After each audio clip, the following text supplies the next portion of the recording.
જય શ્રી સ્વામિનારાયણ. કેમ છો બધા મારા વહાલા મિત્રો? હું શ્રેયા. આજે ફરી એકવાર આપણે નવા વિડીયોમાં મળ્યા છીએ, તો હું તમને હાર્દિક સ્વાગત કરું છું. તો ચાલો આજે આપણે પવિત્ર કુંડલધામ વિશેની માહિતી મેળવીએ. તો સૌપ્રથમ કુંડલધામ બોટાદ જિલ્લાના બરવાળા તાલુકામાં સ્થિત કુંડલધામ એ સ્વામિનારાયણ ભગવાન અને તેમના નંદ સંતોના ચરણોથી પાવન થયેલું એક ભવ્ય અને પવિત્ર તીર્થધામ છે.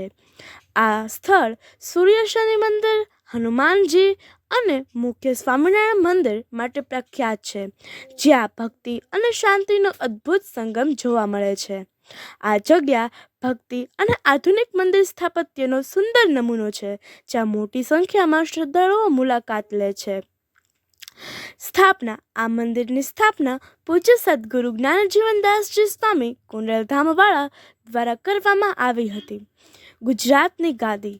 આ મંદિર સ્વામિનારાયણ સંપ્રદાયની વડતાલ ગાદી હેઠળ આવે છે. વિશ્વ રેકોર્ડ.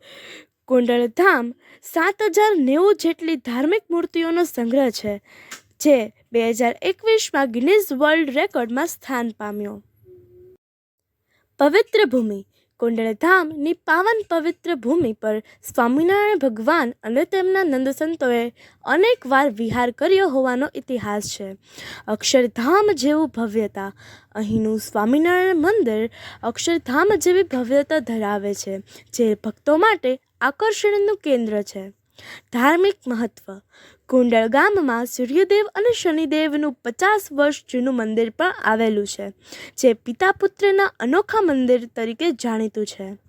સ્થાન.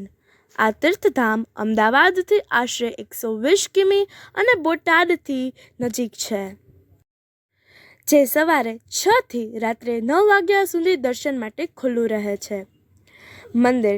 અહીં ભગવાન સ્વામિનારાયણની સાથે અન્ય અનેક દેવતાઓની મૂર્તિ સ્થાપિત છે. ગોવર્ધન શાળા. મંદિર પરિસરમાં ગોવર્ધન ગૌશાળા આવેલી છે. નીલકંઠ વાણી. નદી કિનારે ભગવાન નીલકંઠ અને શિવજીની મૂર્તિઓ સ્થાપિત છે. ભોજનાલય. અહીં ભક્તો માટે વિશાળ ભોજનાલય છે, જ્યાં નિઃશુલ્ક પ્રસાદ આપવામાં આવે છે. સામાજિક પ્રવૃત્તિઓ. મંદિર માત્ર ભક્તિનું કેન્દ્ર નથી, પરંતુ શિક્ષણ, આરોગ્ય અને કૃષિ ક્ષેત્રે પણ સામાજિક કાર્યો કરે છે.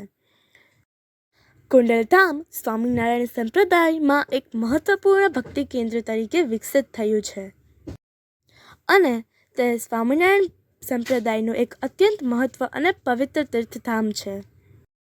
આ જગ્યા ભક્તિ અને આધુનિક મંદિર સ્થાપત્યનો સુંદર નમૂનો છે, જ્યાં મોટી સંખ્યામાં શ્રદ્ધાળુઓ મુલાકાત લે છે. તો બસ આજ માટે એટલું જ. તો આપણે કેવું લાગ્યું તમને આ કુંડલધામનો વિડીયો, તે કોમેન્ટમાં જરૂર જણાવજો. અને હા, તમે મારા દરેક વિડીયો જોતા રહેજો અને મારી ચેનલ શ્રેયા બારૈયા વ્લોગ્સને લાઇક, શેર અને સબસ્ક્રાઈબ કરવાનું ભૂલતા નહીં, કારણ કે જેથી કરીને તમને નવા વિડીયોનું નોટિફિકેશન તમને જલ્દીથી મળ્યા કરે. તો ભૂલતા નહીં, હો ને? તો મળીશું આપણે નવા વિડીયો.